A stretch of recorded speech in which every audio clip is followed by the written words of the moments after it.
Sky's the limit. If you could create any code that you wanted to run your parts more efficiently, what would you do?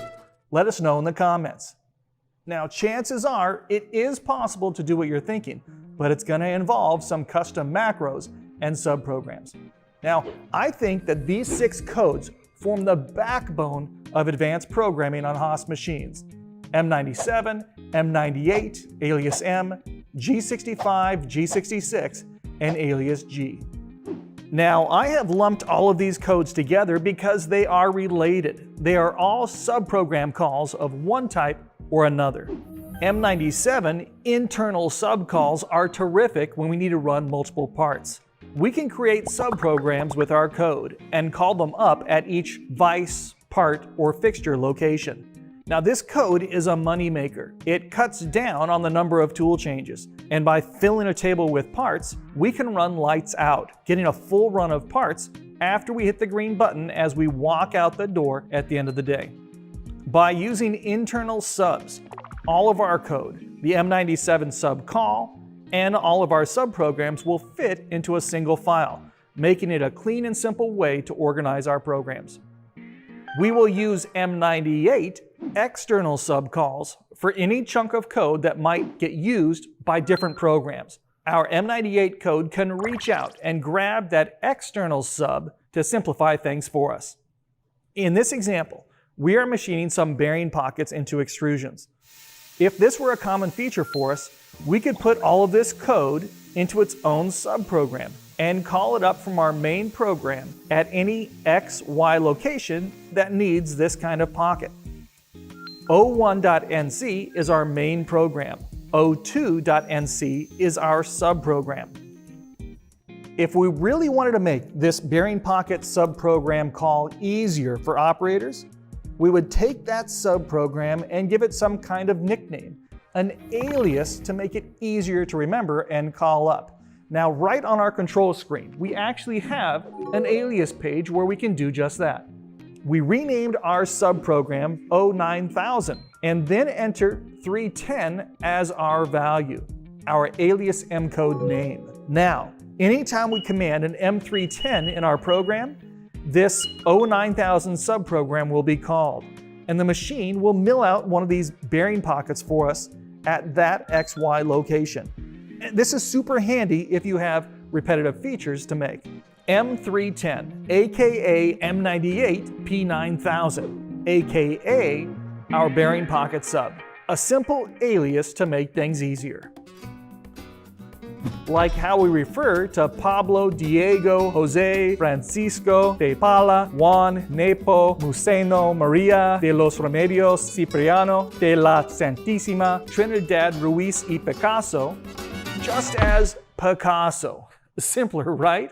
And that's what subprograms do for us. They are the simplicity on the other side of complexity. Powerful stuff. And if there was anything that you missed, if you didn't quite catch, in regards to M97, M98, and alias M codes, that's okay. We've made entire videos on those topics. You can check them out. Now, right now, we get to show you how powerful macros are and all the things that we can do with them. While all of these codes are subprogram calls, some of them are really special. These codes on the right are macro calls. Macro calls can alter and adjust the behavior of our subprograms based on our inputs. Now, these macro calls are only part of the story though, just one piece of what are collectively known as macros. Now, when we talk about macros on CNC machines, we are really talking about these 3 things: macro subprogram calls, macro variables, and macro statements. We need to learn all of these together. They are interdependent. They rely on each other. Now, we're going to expand this outline for a minute, just a moment, so you can understand the scope that macros can take. Don't freak out. Macro subprogram calls, G65, G66, and alias G codes, macro variables, local, global, and system, and all kinds of macro statements that we use to perform math and logical operations.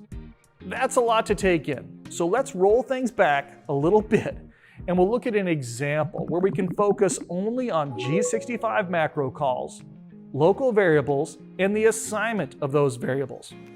Here is our job. We need to machine these parts to varying but exact lengths. They've been rough cut. They're all 1 inch tall and 2 inches wide. Now, our best shot at making sure that both ends clean up completely is to take an even amount off both sides. We don't want to be taking off a lot of material on one end and no material on the other.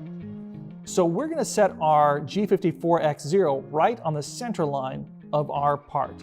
In that way, we know that we're always going to take an even amount off both sides, and that's going to give us our best chance for the part to completely clean up both ends. Now, in the code, we will need our tool to move to the right of our 0 by our finished length divided by 2. We need the edge of our tool to be at the edge of our part, not the center of our tool.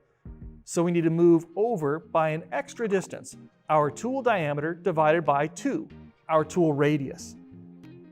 We'll repeat this on the left side of our part.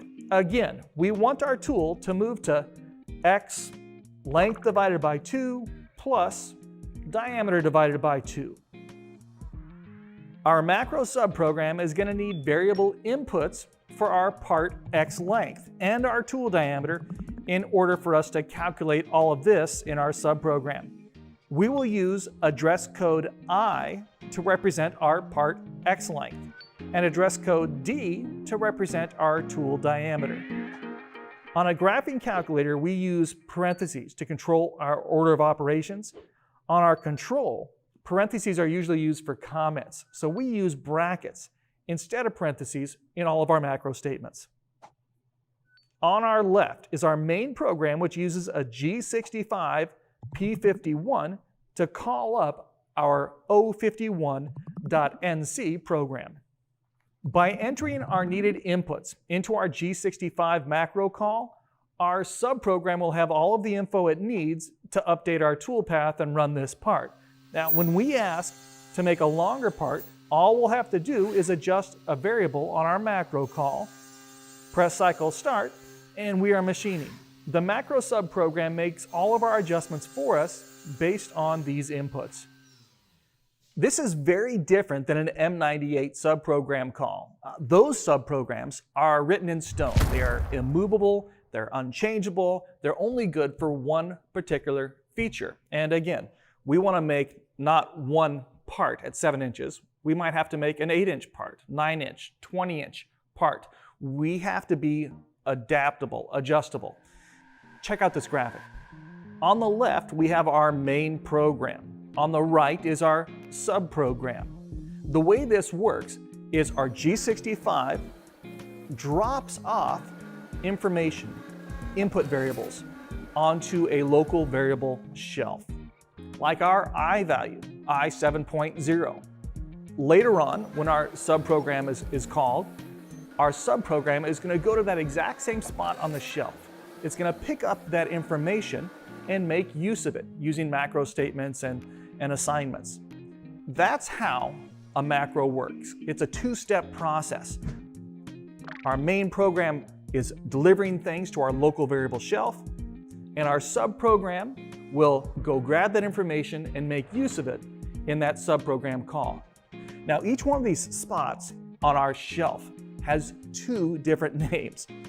It has one name that's used by our G65 and a completely different name, a number actually, that's used by our subprogram. On the main side of our program, our G65, everything is an alphabetical letter. But on the subprogram side, it's a number. In this case, our G65 I value, that spot I, has a number. It's number 4, pound 4. In our main program, G65 I4 delivers the information to the shelf. In our subprogram, we make use of that information by calling up pound 4. It's the same spot, two-step process. Now, how do we know that D equals pound 7 or that I equals pound 4? Well, there's no real easy way to know this other than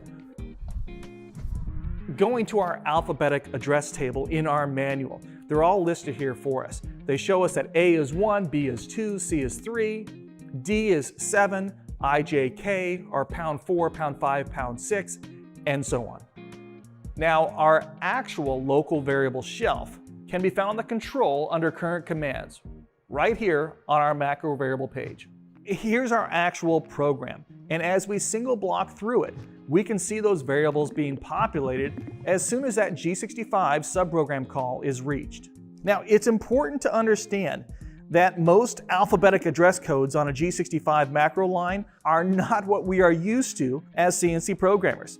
Let's look at just this particular F value, F50. Under normal circumstances, outside of a macro call, this would tell our tool to feed at 50 inches per minute. But what happens when an F50 is commanded on a G65 line?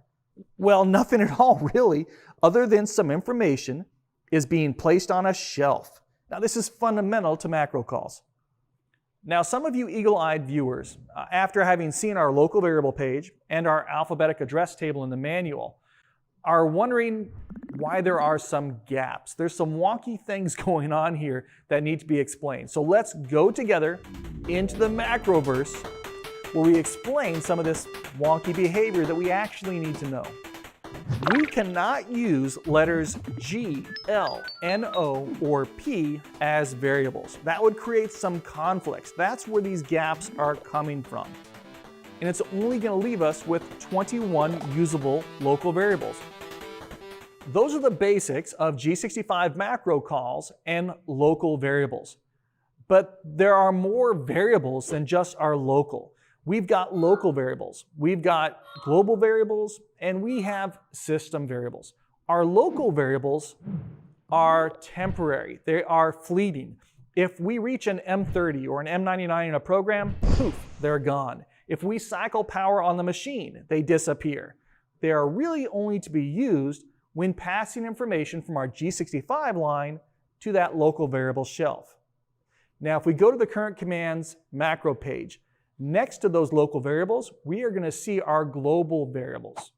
If we need to store or keep track of a local variable or any value, we should really be copying it into one of these global variables.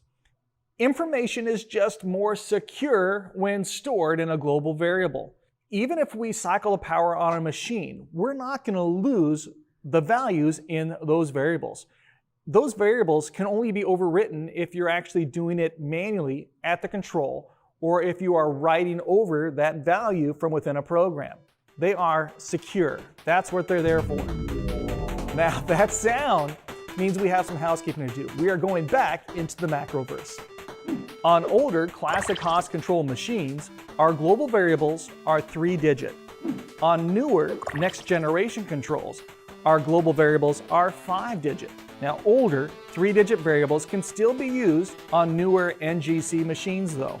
If we enter pound 100 equals 1 on an NGC machine, we would see it populate global variable 10,100. Pound 100 and pound 10,100 on an NGC machine are interchangeable. Now, we have hundreds of global variables available to us on both classic and NGC machines. Lots of available personal shelf space. Local variables are for macro subprograms. Global variables are for our stuff. We make use of those. System variables are tied to all kinds of machine, program, and system data. That's the machine's stuff, and we can access it. Just about every value on our offset pages have a system variable assigned to them, available for use in our macro calculations. We can access our settings. We can create our own programmable alarms by using our pound 3000 system variable to alarm out if that setting that we just checked wasn't how we wanted it. And just look at all of these system variables that we can play with. Look through your manual for the list that applies to your machine. Local, global, and system variables. These are the lifeblood of macros. Okay, let's go back and take a look at our list of advanced subprogram codes. These codes on the left are regular subprogram calls, fire and forget. The ones on the right are macro calls because they can pass variables to their subprograms. And by the way, macros is a paid option. If you have the probing system on your machine, you have the macros option. If you don't have probing, if you have not paid for the macros option, you can use these left codes. You cannot use the codes on the right. We talked about G65 macro calls and how they work with local variables. Now, a G66 macro call is very similar to the 65 that we looked at, with one big difference.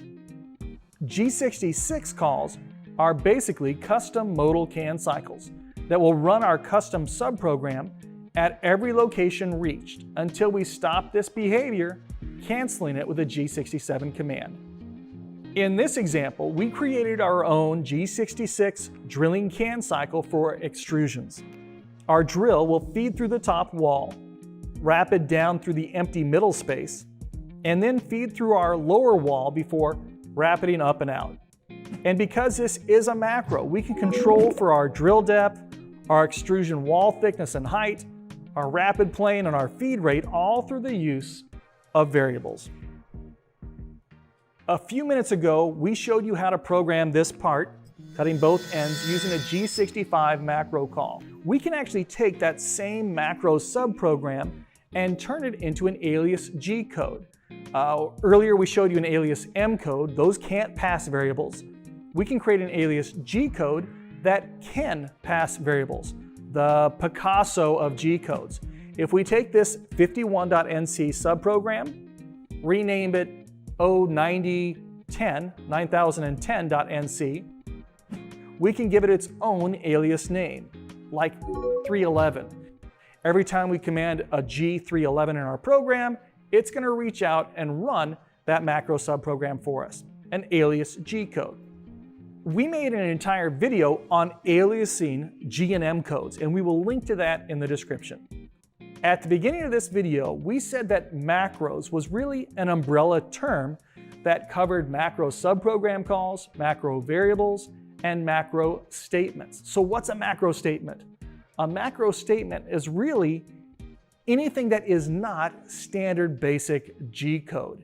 If we look at our outline again, we have an entire list of all the different macro statements that we could make, that we could use. The program that we wrote earlier actually used some math operations. We said pound 4 divided by 2 or pound 7 divided by 2. Those are macro statements. And we're not going to go through all of these. We'll make more videos on these and we'll link to them in the description, some that we've already made. I'm going to give you one example. A lot of times when we write macros, we have to make sure that our programs can run safely. And sometimes if an operator wrote G65, P whatever, and they did not fill in all of the variables, we could run into problems.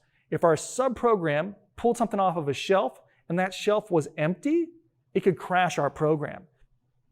A lot of times my subprograms all write a macro statement to make sure that somebody wrote something to that shelf location. An if statement. If pound 4 equals pound 0, then pound 3000 equals 10. Alarm out. Pound 3000 is a macro statement that we can create our own alarm. Pound 0 is a really unique variable. It's not a regular local variable. It's not 1 through 33. Pound 0 is not a number, and you can see that in your manual. We use that as a way to tell if somebody forgot to put something on the shelf. If there was never anything put on that shelf in the G65 statement, then alarm out. If pound 7 equals pound 0, then alarm out. We do this all the time with these type of macro statements. We can also use these if statements to branch, take a program one direction or another. Endless macro statements. If you want a video on one of these in particular, let us know in the comments. In our G65 example earlier, we used address substitution, dropping in local variables in the place of our x coordinate. If our bar size wasn't always 1 by 2 inches, we could have created more variables for our part y and z dimensions and added those calculations to our program. This is just one of the many videos we've done that cover macro topics, and we have linked to those other videos and tons of bonus content in the description of this video. And let us know in the comments what you want to see next. If you've done something really cool with macros on your machine, let us know. We'd love to hear about it. Thanks for letting us be a part of your success and for watching this Haas Tip of the Day. I don't feel like you need to do that one again. I feel like you nailed it. I don't think it's clunky. I don't hear why we can do it again. I don't know why now I'm stuck on it doing it again. Use the last take, Frank, because this take's going to be worse. And we shouldn't be filming this at all right now, but we're going to do it anyhow because of some weird OCD. Okay, go. Or I can't stop myself. Here we go, here we go. Now, if